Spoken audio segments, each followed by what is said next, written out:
A vessel contains oil of density 0.8 gram per cc over mercury of density 13.6 gram per cc. A sphere floats with half of its volume immersed in mercury and the other half in the oil. The density of the material of the sphere is. In given question, density of mercury is greater than the density of the oil. Mercury is at bottom of the container. This portion is mercury. Given liquid floats on over the mercury. This portion is oil.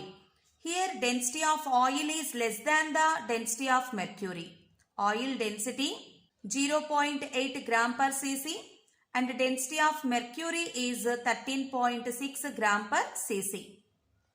A sphere floats with half of its volume immersed in mercury. So this half portion in mercury and the remaining half portion in oil. We have to find out the density of material of the sphere. Okay, now this sphere is in equilibrium position. How many forces acting on this sphere? One is weight. Weight of this sphere acting in downward direction. At the same time, buoyant force acting on the sphere in upward direction. But here, mercury at the same time oil, these two exerts an upward force on the sphere. Buoyant force due to mercury, at the same time buoyant force due to oil, these two acting in upward direction. Now write the equation.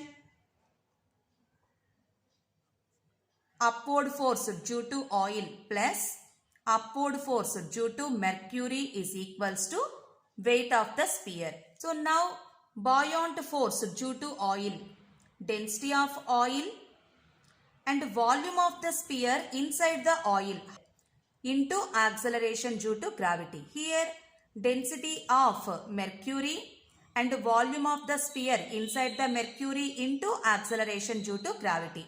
In place of mass of the sphere, take density of the sphere into volume of the sphere V into acceleration due to gravity. Now take V and G common.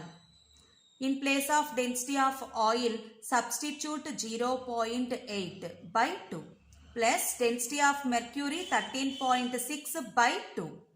That is equals to density of solid, volume of solid into G. Here Vg on both sides get cancelled. Density of the sphere is equals to 0.4 plus 6.8. That is equals to 7.2 gram per cc.